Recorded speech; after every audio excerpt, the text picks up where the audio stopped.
The entry luxury category is expanding rapidly. Infiniti wants in on the action, and so they have introduced the new Q30. And we're here in Portugal to test it out, because that's where you test things. Portugal.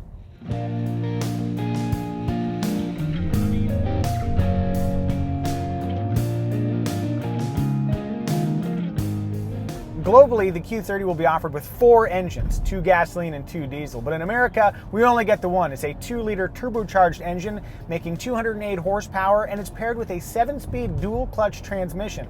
If any of those numbers and stats sound familiar, it's because it's the same powertrain that's included in the Mercedes-Benz GLA, which, by the way, is the foundation for the Q30.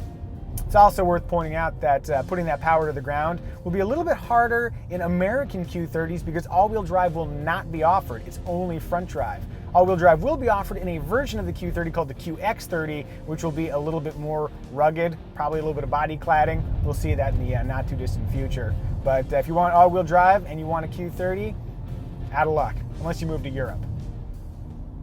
Might I suggest Portugal? It's lovely here.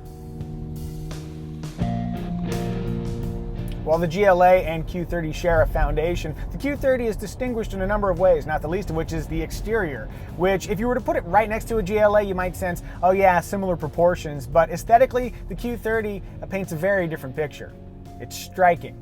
Up front, they've got that 3D grille that they're proud of, and then also a crescent-shaped C-pillar, which is distinct and found throughout the Infiniti lineup. And it's actually quite a striking package. I've had many Portuguese walking around the car, inspecting it, trying to figure out what is that thing that guy is driving. But in a good way, you know.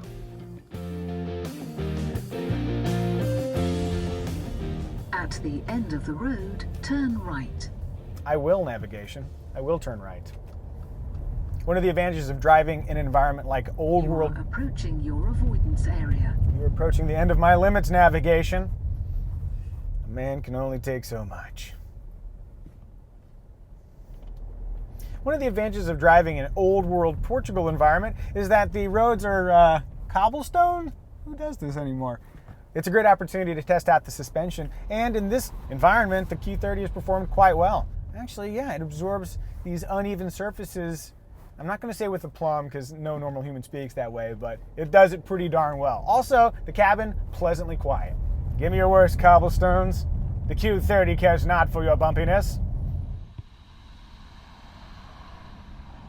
Infiniti prides itself on bringing sport to its vehicles, and in true form, the Q30 delivers.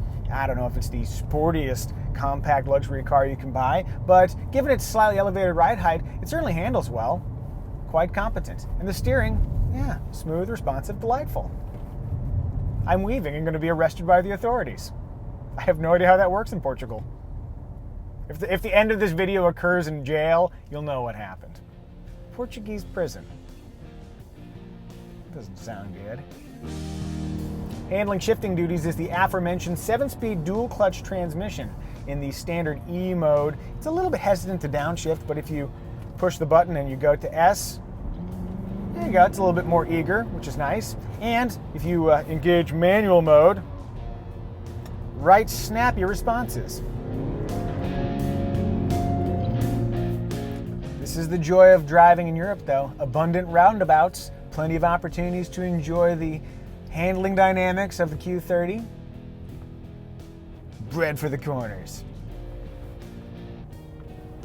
Driven at moderate pace because I'm behind a 5-door hatchback. What is that, a Clio? Driving behind a Clio. From a passenger perspective, there's more than enough space in the front seats. I feel quite comfortable here. And even in the back seat, there's enough headroom and just enough knee room to keep you from feeling claustrophobic, though that middle position might be a little bit tight with 3 people aboard. Oh, and out back, plenty of luggage space, you know, for your active lifestyle.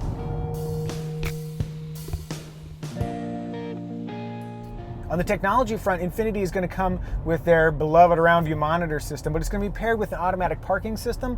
Then, of course, you'll also have forward collision warning with automatic braking, which is lovely for safety if you don't like to pay attention to how you're driving, and also lane departure warning. Infiniti calls the Q30 an active compact, which means it's too short to be a crossover, but too tall to be a 5-door hatchback.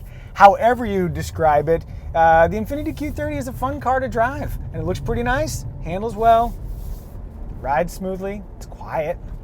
Brakes well so I don't kill that woman pushing her child. Yeah, there's a lot of good things happening here. Mostly not killing the child, but the car stuff is pretty good too. They're still nailing down things like price and equipment, but the Infiniti Q30 will arrive in American dealerships in the summer of 2016 as a 2017 model.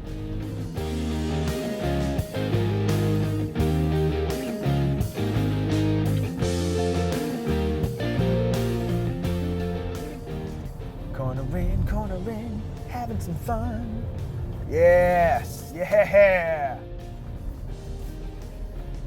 Oh God, how do I get back on the freeway?